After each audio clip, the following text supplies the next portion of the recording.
Stuff from the cuffs, stuff from the cuffs. If you had it back there and you're looking for a smile, bringing hope and joy for a day that was wild. Hey everybody, welcome back to Stuff from the Cuffs. Thank you so very much for joining us for another episode. We are so very happy to be here with you another time. Of course, as we normally do, we want to welcome all our new subscribers. Welcome to the channel. Woo! We're so very happy to have you as part of the Cufflinks family.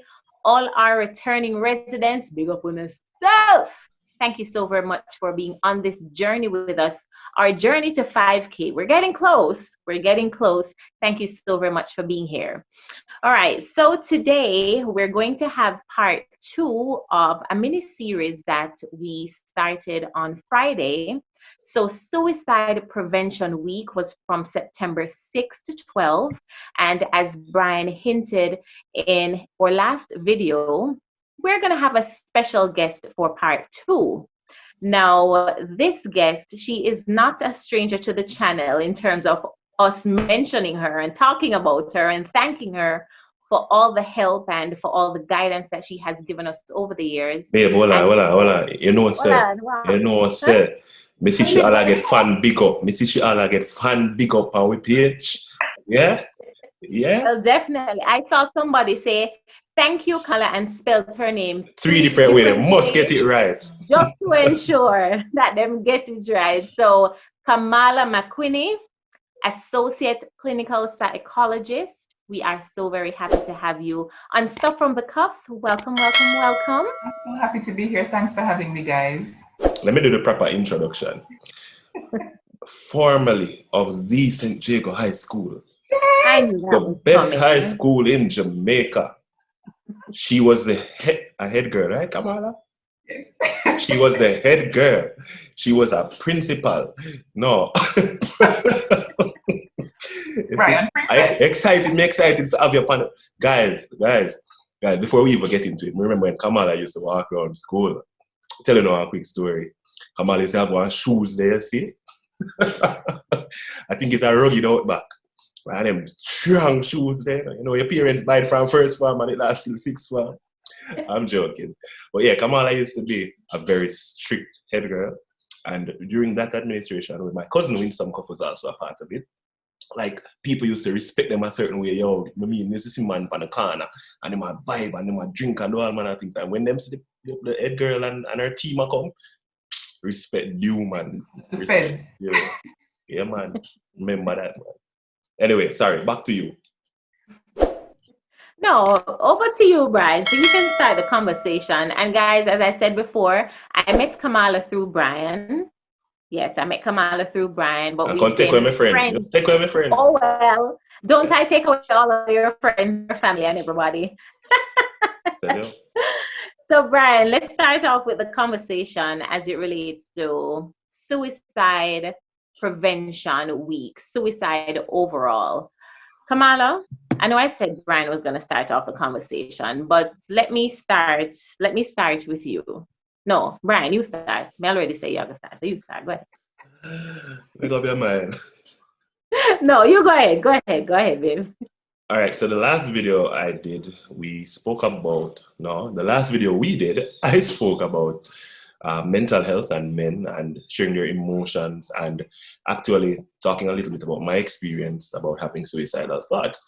And, you know, the reality is there are many Jamaicans who have struggled. Many persons across the world have struggled with depressing moments and being discouraged and having these thoughts. So let me go straight into it. Kamala, mental health and Jamaica. How do you feel about it firstly? Do you think it has improved over the years?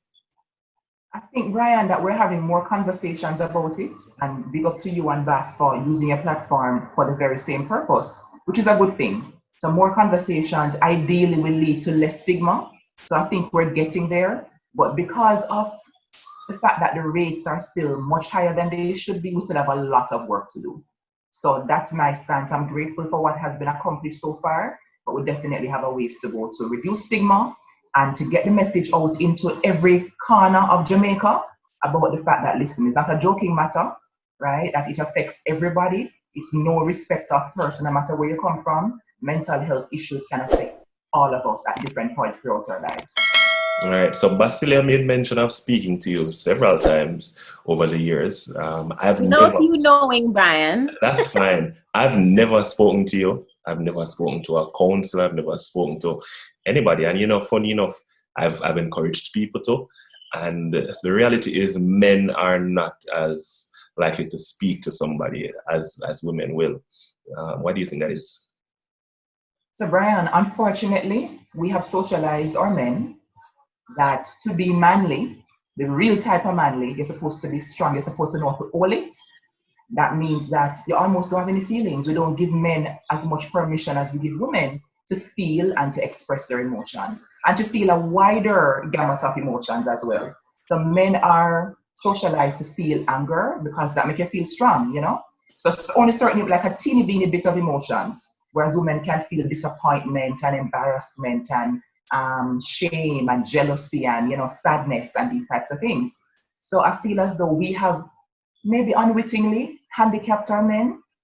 And because of that, men feel pressure to express their human side. So I always say to people, look here, stop telling boys that they mustn't cry. That's not healthy because human beings feel and human beings cry. You understand? Human beings have emotions. But it's definitely a difficult shift for many men to make. And Basilia, you can tell me if this is true, but sometimes we as the women become part of the problem. Because sometimes the women unknowingly, maybe not even consciously, make comments that can make men shut down whenever they do choose to be vulnerable and to open up emotionally. So we have to watch ourselves too, I've seen many women talk about the fact that, I don't want a man to cry. I'm just saying, what kind of man don't cry? Like a man who doesn't cry, I don't want him because it's not healthy, right? Yes. I remember being at a funeral with a family member and her husband lost his mom. I mother funeral and he was crying and she gave me one nudge in my side and said, happy. So it's so pervasive that, and it's so subtle sometimes that we don't even take note, but we're sending damaging messages to our men. So I love the fact that more and more men are speaking out, including you, Brian. Even Conscience, a couple years ago, had lost his brother to suicide. And, he opened up a very big conversation, I think, especially in that space, where big man thing and that kind of machismo is celebrated, to talk about the fact that, real pain is real pain. And men are not exempt from that as well. Kamala, go ahead, babe. No, man, go ahead. I spoke about the incident with her family member, and I remember seeing a video on Facebook about a week and a half ago where there was an accident, and in one car was a father and his young baby. And he took out the baby and he was crying. And I know, being a parent, or even if you're not a parent, you should know why the man cried. The man, I think, in my estimation, is just so grateful and thankful that his baby in the back, who wasn't even a year old, was fine and it wasn't any worse. And the person who was videoing it was a woman. Her comment was, where my cry for? After I'm not dead, where my ball for? And I thought it was so insensitive. And I think those are the comments that push our men into a corner to feel like if they cry, they're a mama man. And if they cry, they're not real men. But as you said, Kamala, we have to understand and get to that point that at the end of the day, we're all human. Absolutely. And before Brian even jumps in, there's another piece of the conversation too about how we as Jamaicans, and of course, in any conversation, we can never use blanket words like all or every or always, but to a large enough extent for it to be concerning, we as Jamaicans, many of us are not socialized to use our feeling words. You understand? So everything, I use this example often where I talk to young men, let's say between 15 and 21 often. I used to do it more in my previous job. And let's say I ask them the typical therapist question of, somebody stab you with a pencil or you stab somebody with a pencil. How does that, what did the person do and how did that make you feel? And like 96% of the time, Brian, the response is, John makes me feel away. The feel away star. I want to know what the way name is, just away. And we tend to respond to certain types of things with one blanket emotion. So even this woman's comment, Bass, about why am I cry for, there isn't that kind of a general emotional intelligence and awareness to understand that one, it was a traumatic experience. Like, this child could have died. Several people could have lost their lives to this. And gratitude and, just the exhaustion of watching it happen and probably feeling powerless. All these things could have culminated in the man's reaction. But many people don't have that kind of emotional lens. And it's something that it really bothers me. And I try to do my part to help everybody to become just more emotionally aware. Or you feel, when I say you feel off, dig a little deeper. What exactly is it? Are you feeling embarrassed? Are you feeling disappointed in yourself? Are you feeling criticized and therefore you're feeling shame? You know what I mean? So it's an important part of the conversation too. So straight up, some people just emotionally dumb. I don't want to use the word dumb, sir. But emotionally not as intelligent or not as aware as ignorant. Emotionally ignorant, yeah. It's an unfortunate reality. All right, so I want to follow up with something you said before I go into my point. You said that Conscience lost his brother to suicide. Now, a lot of times we say people commit suicide, and in preparing for this talk, I realized that it's not the best thing to say. It's not the emotionally intelligent thing to say. So what should we say and why? That's a very good point, Brian. And there has been several conversations happening in the suicidology space where people study suicide and try to, craft responses for prevention about what is an appropriate term. So many of us grew up using the term committed suicide. Somebody committed suicide. In some schools of thought, it is considered to be maybe unconsciously contributing to the stigma. Because when we say committed suicide, some people interpret that as having a legal implication, where like you commit a crime. And there was a time in the history of several countries where suicide was considered to be a criminal act. And so it is not considered to be sensitive to the emotional distress that people feel that can cause them, to actually contemplate or carry out a suicide, right? And so it is considered to be problematic in some spaces. Other people argue and say, but then we also say things like somebody committed infidelity or committed adultery, or we commit a body to the ground, So the usage is thought to be, what should I say, contentious, but to err on the side of caution, many therapists, many clinicians, many counselors choose to not use commit suicide and choose to say instead somebody died by suicide or there was a suicide attempt. And if the person did die by suicide, if the person did not die by suicide, to use the term a non-fatal suicide attempt. You understand? Just to be more sensitive to the fact that it's not something that we should criminalize. We should focus instead on the distress that oftentimes, or the mental issues that oftentimes lead people down that road. Right, and I saw a quote where somebody said since week that, they wanted to end their life, and somebody said you don't necessarily want to end your life, you want to end the pain that is affecting your life. And the person really sat and thought about it and realized that that is the case. Yes. So, yeah. All right, so I sent out a message to about 5 WhatsApp groups that I'm in, which has at least 20 males in each of them. And I asked for a person to tell me when last you cried, why would you cry, what are the things that make you cry, and if you've ever watched a show where you cried. Now, out of the, let's say 100, 80 to 100, I got, guess a whopping how much? As in how many people said they cried? How many men replied? Out of the 80? Yeah.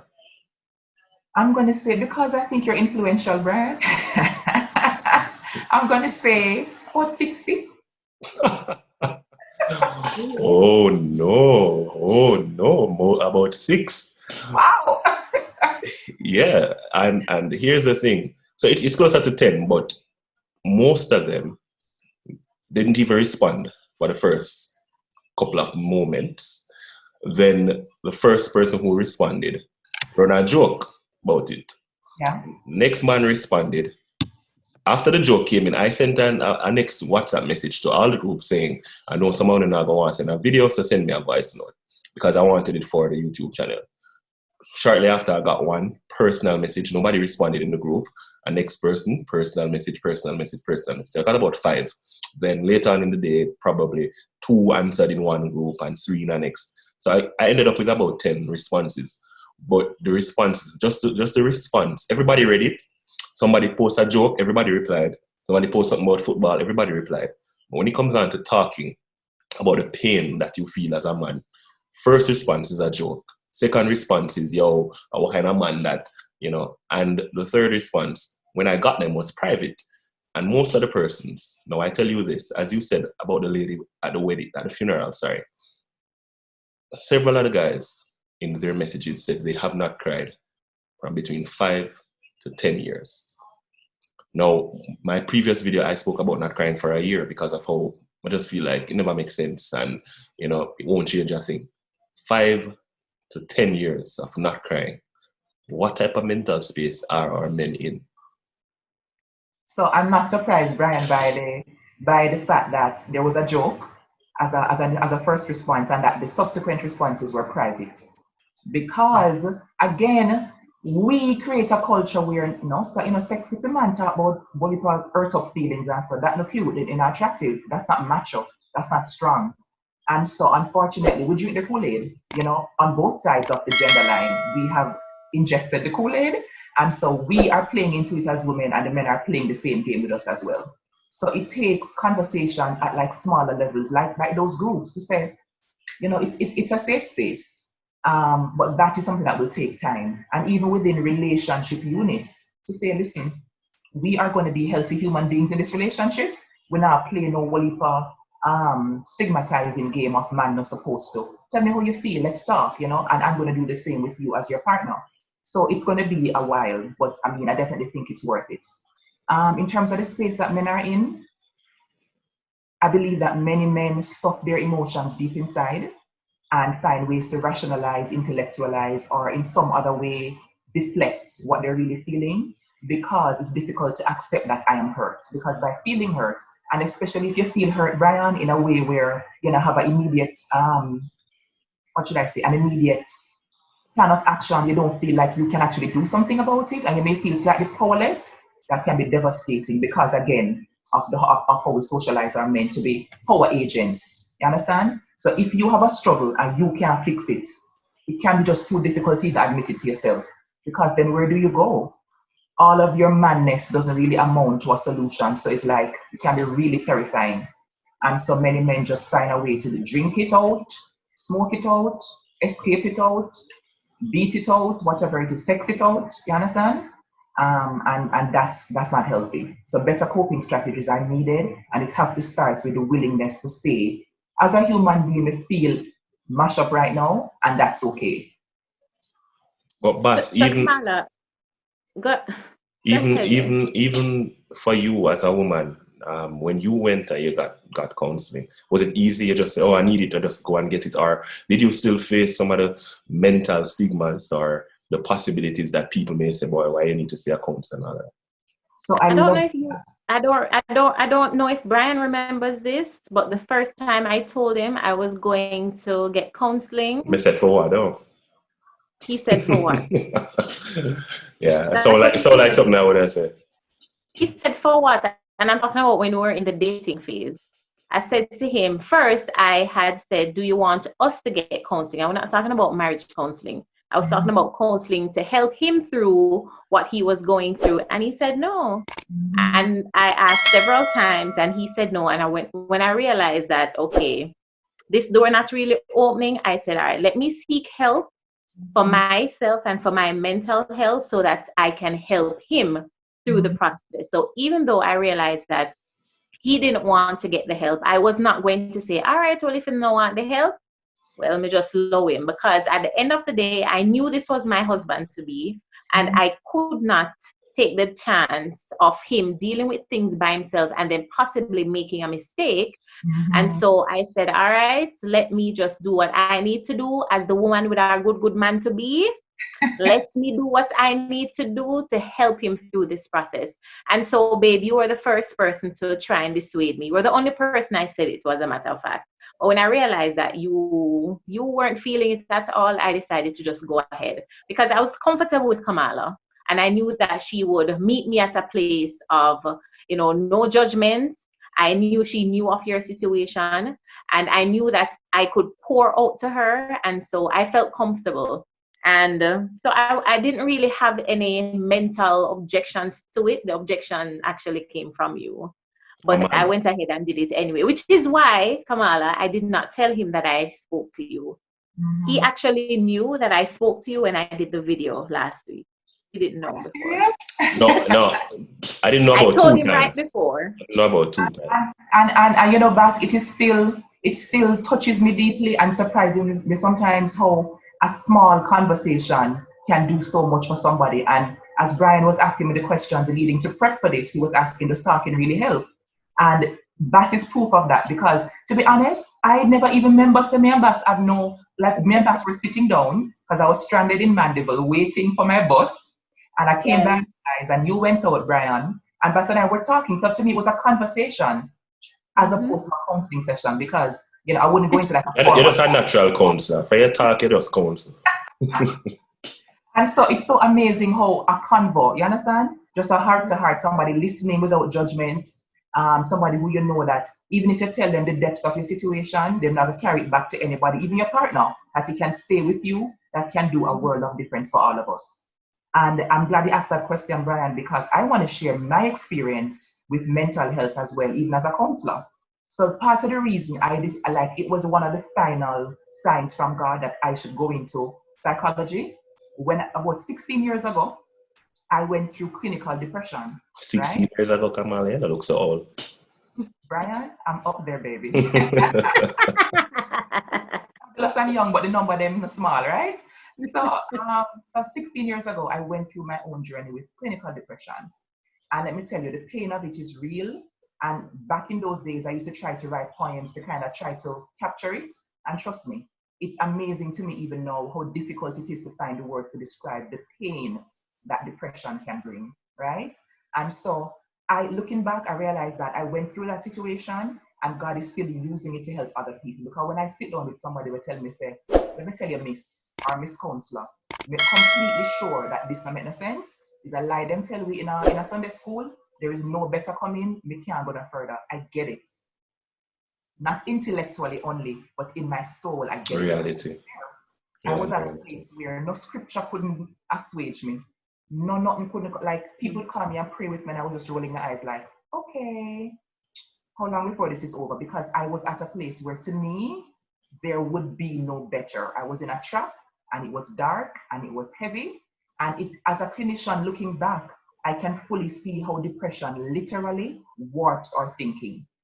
Because some of the things I was holding on to as gospel truth about myself and about life, it was really just a warped cycle of thinking. And depression is notorious for causing that. You understand? And then now, interestingly, on Friday, I sat in a suicide prevention seminar and I saw a clinician who I went to for counseling at that time. And guys, Bas and Brian, let me just share this openly. I reached out to my sister in Shade and said, Shade, did I tell you about this journey that I was on before you and I became good friends? She said, no, I don't think I knew this. I saw the gentleman, he's a psychologist, who I went to when I was on campus. And Bas, let me tell you, looking back, I fought a huge battle to actually go to him. Because all the thoughts in my head were, Kamala, something 100 with you. Things are not okay. But you really want to admit that to somebody that you're not okay. Look how you look together and look how you're nice and decent. And so you're going to tell somebody, say your life a mash up? You sure you want to go there? And all the other thoughts like, okay, what will he say? And what will you do about what he will say? So many thoughts. And shouldn't you just only pray about it? You understand? And so just going that day, going to the university counseling center to speak to the psychologist, Bas and Brian, after I left the session, I felt like a load came off of me. Because just taking that first step alone was so difficult. Yeah. I'm not here to judge anybody and say, oh, you can't get counseling, because I know that there are many barriers. And depression actually paralyzes us in many ways. It can be a hugely paralyzing force. You just don't want to. You feel like you just can't. So to actually reach out is difficult. And that's where the piece about support comes in now. While we, on the other side of it, have to be vigilant with our loved ones and sensitive too. Sensitive, very. Sometimes it's a simple word from you, a loving, non-judgmental word that can get them to action, as opposed to beat them over the head with a Bible. That's where I was going.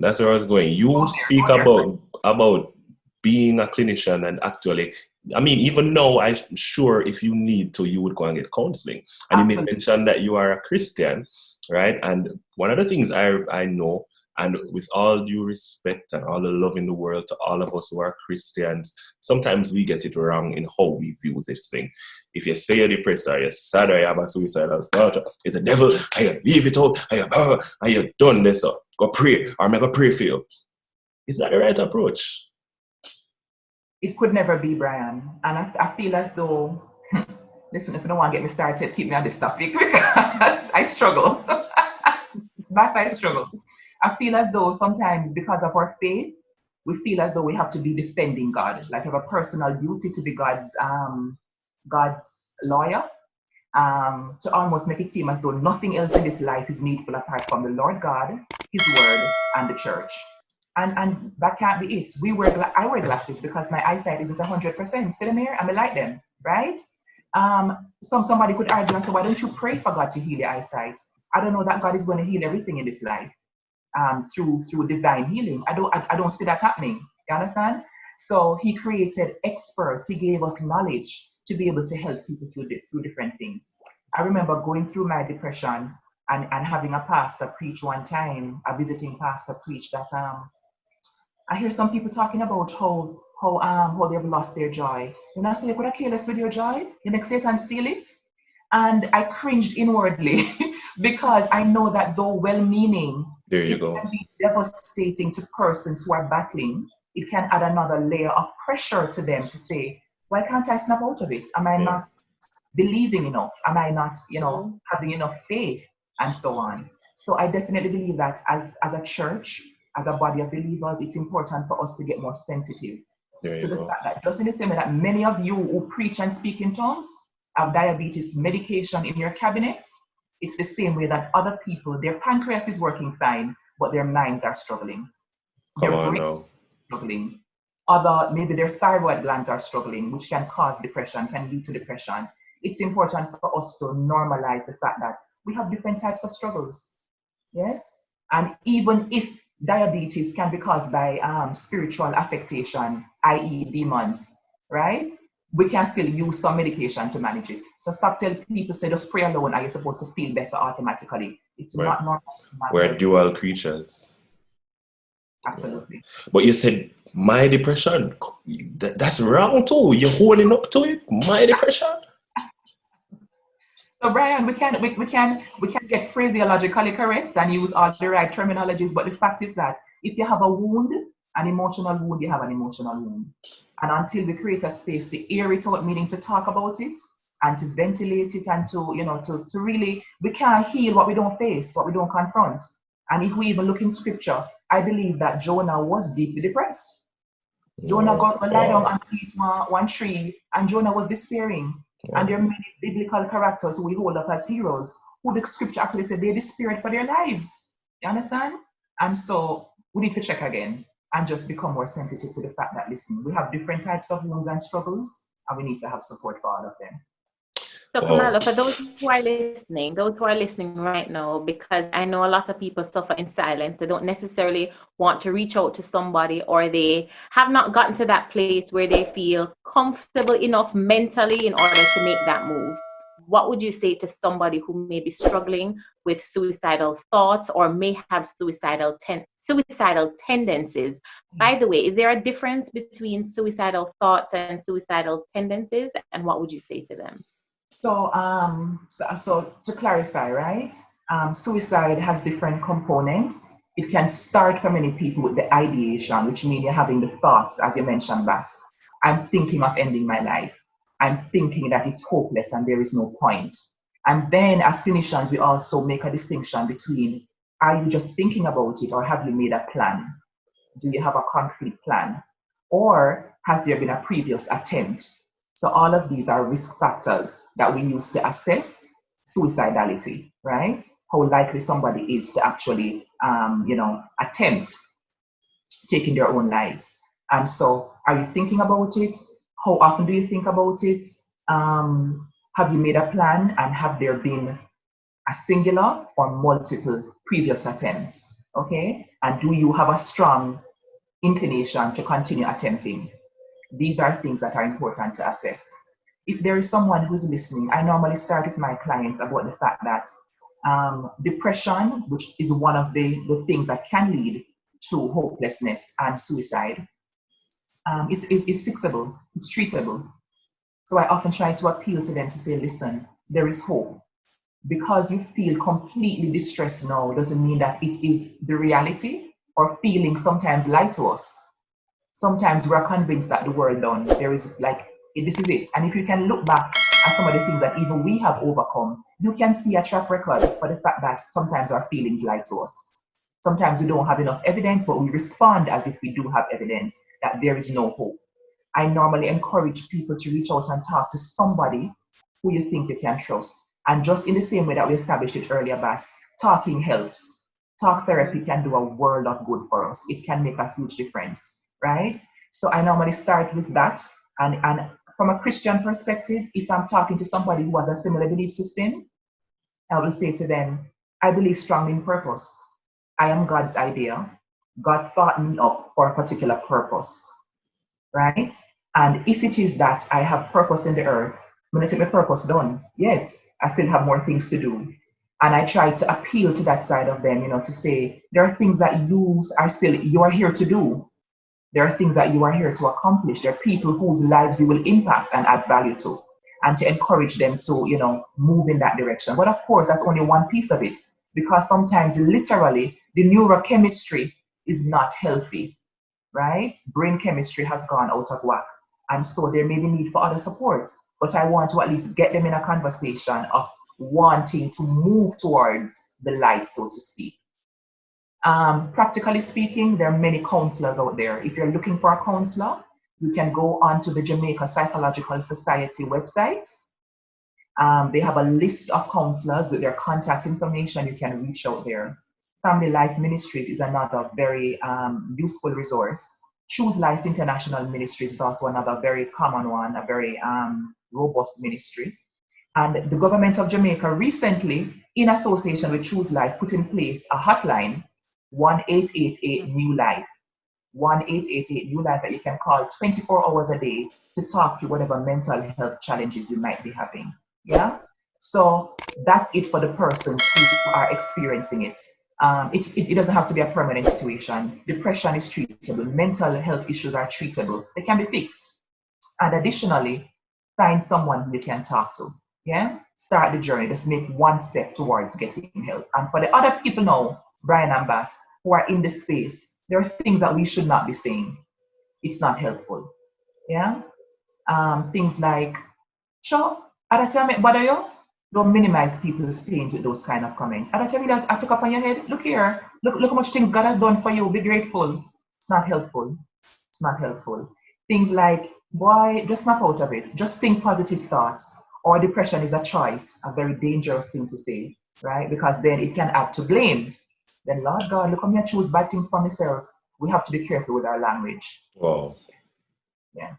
Wow. I really just think, especially even now, COVID and the job insecurity and so many things that are out there that is affecting us, that we really just need to be more patient with each other, more loving, more tolerant, more supportive of each other, because it's a world of pressure out there.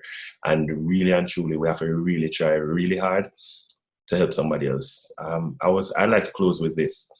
So when you were speaking about, what the thoughts, the tendencies to the, like, I don't know if you want to see what may I them start get red, somebody else let them. Because the memories, some of the memories that came up before me, were really, really rough.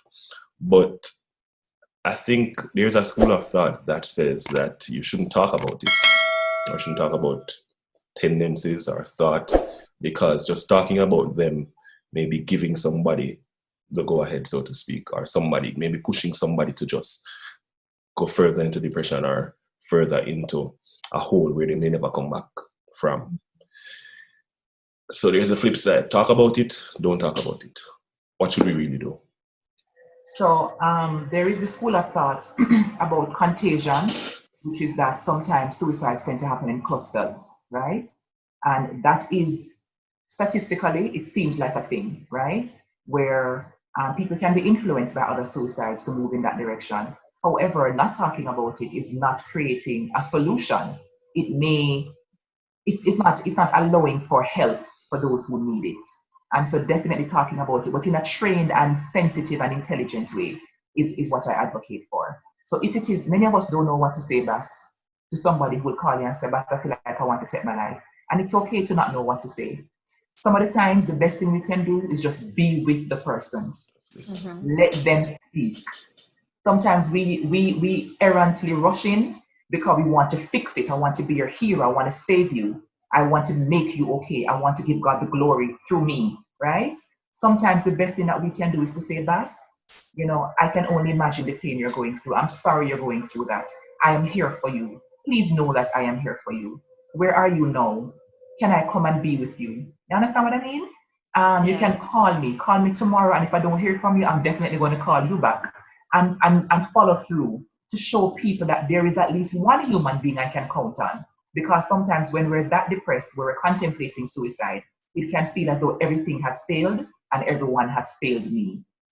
And when you need backup, call on the backup. So a trained counselor, therapist, psychologist, psychiatrist, medical doctor, call on those persons to help you to manage, of course, with the person's consent, which they may or may not give, but at least try to show them that, you know, I want to be better able to help you. May not have the right 100% words, I'm going to call Kamala. I'm going to call Shade to help me to help you. You know what I mean? So don't minimize people's pain. Sometimes we talk about ourselves. Boy, you know, so me go through something similar. I mean, just talk to God. We just fast 3 days and 3 nights. And girl, 2 twos, but it's a prophetic word. I'm all right. Yeah, but that was you. You understand? Leave room for other people's experiences to be different than yours, Brian. So I think talking about it is needful. And to talk about it with hope, with sensitivity, and of course from a solution-focused point of view. Boy, I'm encouraged. I'm encouraged for those who are especially watching. I'm encouraged for myself. I'm encouraged for those who are around me and those who may go through something like this. I am encouraged and I'm empowered with the tools that I can use to help persons, help myself through a situation like this. If God forbid, I find myself in that situation. And, you know, Kamala, we're just so grateful for you and so grateful that you took the time out to speak with us, because ever since we started this channel, I think, especially for Brian and I, we kind of just look on life a little bit different, because you really don't know what people are going through. And until we see certain comments coming in or certain messages coming in, you can't really tell. Just like how you can't look on somebody and tell that they have COVID, you can't look on somebody and tell if they're struggling. And so conversations like these really help. And we continue to make it our mandate to be a part of these type of conversations so that we can help people on a broader scale. And of course, we just thank God for this platform that we have been blessed with to do things like this. So it was fun, and it was some of the followers. I got a message WhatsApp, and we saw some of them from YouTube and IG just really pushing us to do this. So persons are out there, they've asked for it, and we're here to help. Thank you very much, Kamala. Of course, they don't know, tell them how they can reach you, or they can reach an agency with which you work. So I can be reached on Instagram at White Lotus Blooms, and I'm sure Brian and Bat probably drop it in somewhere. That is White Lotus Blooms. My email address is whitelotusbloomsja@gmail.com. I do some work with Family Life Ministries. So reach out to them if you need assistance. You can email me if you need assistance. And I want to just close out with this final word, that you are not alone. Because that's one of the lies that depression and other mental health issues and life struggles can make us feel like a me one. And it can cause shame, and it can cause that feeling of isolation, which also feeds into depression. So my final loving word to all of you is no shame. You are not alone. You are not alone. You are not alone. Thank you so much again, Kamala, Associate Clinical Psychologist. So here, happy go past to have student. you. Don't leave out that. So happy to You have a past you. student. Don't leave out that. inside Stuff from the Cuffs, guys. It was our absolute pleasure having Kamala as our guest today. And of course, if you are watching and you need help, you need a listening ear, please take action. You are not alone. Thank you guys so very much again for making it another episode of Stuff from the Cuffs. Be sure to subscribe, like, leave us a comment. Yes, subscribe before you leave. Thank you very much. And we'll have another video for you soon. Thank you so much again, Kamala. Baby, you look so cute over there in that different screen. Love you, honey. Guys, we'll catch up in another video. Bye.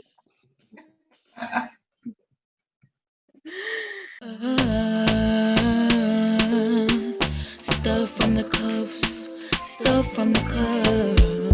If you had a bad day and you're looking for a smile, bringing hope and joy for a day that